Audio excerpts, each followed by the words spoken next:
மாண்புமிகு விஜய் அவர்களின் தலைமையிலான தாவேக ஆட்சி பொறுப்பேற்ற நாளிலிருந்து இதுவரை நாகர்கோயில் சிறையில் சபரிவர்மன், புழல் சிறையில பாலாஜி, சென்னையில ஓட்டுநர் வெங்கடேசன் வரிசையில் காவல் மரணத்தில் இப்போது தூத்துக்குடி, அருணாச்சலம். காவல் மரணங்கள் தொடர்வது விஜய் தலைமையிலான தூய ஆட்சினா?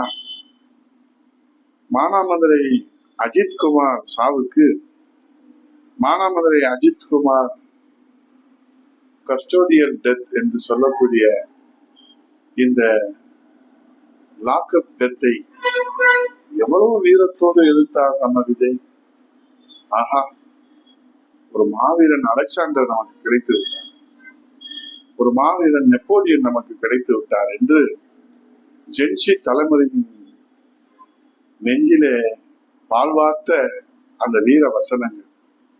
சிஎம் சார், எங்களுக்கு சாதி வேண்டாம், எங்களுக்கு நீதிதான் வேண்டும் என்று சொன்னாரே, அந்த மாவீரன் நெப்போலியன் விஜய் எங்கே போனார்?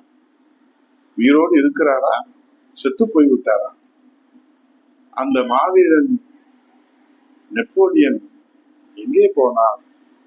யாராவது பார்த்தால் சொல்லுங்களேன். தமிழகத்திலே விஜய் தலைமையிலான தாவேக அரசிலே லாக்அப் டெத் மரணங்கள் தினந்தோறும் அரங்கேறி கொண்டிருக்கிறது. மக்கள் அதிர்ச்சியிலே உறைந்து போயிருக்கிறார். ஆகவே மாவீரன் அலெக்சாண்டர் விஜய் எங்கே போனார்? மாண்டு விட்டாரா, அல்லது மறைந்து விட்டாரா, அல்லது தலைமறைவாகி விட்டாரா? என்ன காரணம் என்று தெரியவில்லையே. ஏன் வாய் திறக்க மறுக்கிறார்? விளக்கம் சொல்ல முன் வருவாரா? நம்ம விஜய், நம்ம பிள்ளை விஜய் ஆட்சி. யாராவது கேள்வி கேட்டா நம்ம பிள்ளை ஆட்சின்னு சொல்லுங்க. நேற்று மெட்ரோல போய் ஆய்வு செஞ்சிருக்காரு.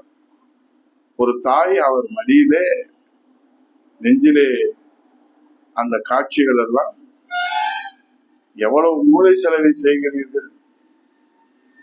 இங்கே செத்து மடிகிறார்கள் மக்கள், அங்கே தாய் மடியில நம் பிள்ளை விஜய். என்ன அழகான அற்புதமான அரங்கேற்றங்கள். ஆகவே மக்களுக்கு ஒண்ணுனா இந்த விஜய் வருவான், கேள்வி கேட்பான்னு சொன்ன அந்த அலெக்சாண்டர் விஜய் எங்கே போனார்?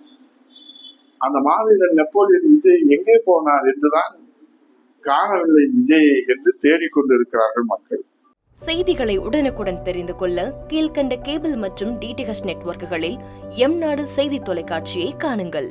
பாதகம் செய்பவரை கண்டால் நாம் பயம் கொள்ளலாகாது பாப்பா. மோதி மிதித்து விடு பாப்பா, அவர் முகத்தில் உமிழ்ந்து விடு பாப்பா.